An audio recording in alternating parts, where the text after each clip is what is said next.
How would you like to make some money?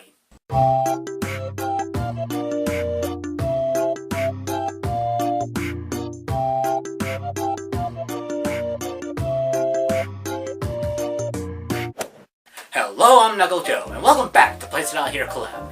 Tell me, people in the interwebs, what's the main reason to make music?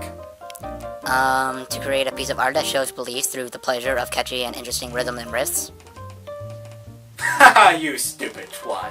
It's about none of that. It's all about getting members of the opposite sex to like you, or as the kids like to call it, scoring. And the best way to do that is to be a pop artist. Yes, everyone from the Believers to the One Directioners are willing to die, support, defend, and even idolize all these pop stars. So who wouldn't want to be part of that? So, here are the 4 steps to writing a successful pop song and getting tween girls around your feet. And why should you believe me? Look at the coat. Who wouldn't trust me? Step 1. Be as nondescript as possible. Your song can be about anything. Be it man, woman, child, dog, sheep, robot, zombie, or anything in between. Just be sure you mention that they're none of these things.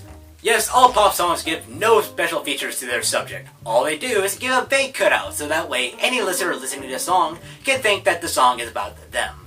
So, just like Jerry Seinfeld, your song is about nothing. Now, for those of you not involved in music, a staccato is a mark inside sheet music that tells a player to play a note short and hard. This is to make music aggressive and interesting, and in terms of love songs, make sure the passion is just drilled right into the listener. So, obviously, your music will have none of these. Your love song has to be as smooth and mellow and as boring to listen to, so that way you don't scare off the listener. You will make sure your music is upbeat and light, and make sure that your love is only lightly mentioned. Number 3, no dynamic range. Now in music, composers add things like crescendos and decrescendos in order to show a full range of emotions, from the quiet and tanked piano to the full force of fortissimo. But as a soloist pop star, you want none of this. Your music should range from mezzo forte to mezzo forte. This is to make sure the parent music is not too loud that it'll scare the parents. And if it's too quiet, well then, how are the kids supposed to grind? And finally, the best thing of all, auto-tune. Now I'm sure a lot of you have some raw talent, being able to belt out ballads of love that brings the entire house down. But if you want to be a soloist pop star, you will have none of that. Yes, you want to be able to sing as lifeless as possible, so these kids don't get the feeling that you actually do feel these ways. Just give you a vague sense that you may or may not feel the same.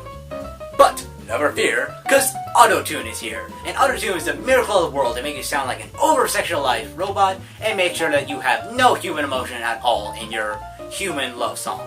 So, there you have it. Those are 4 tips in order for you to become the next soulless, lifeless, emotionless robot of a pop star that you can be. But you will have tons of tween boys and girls admiring at your feet.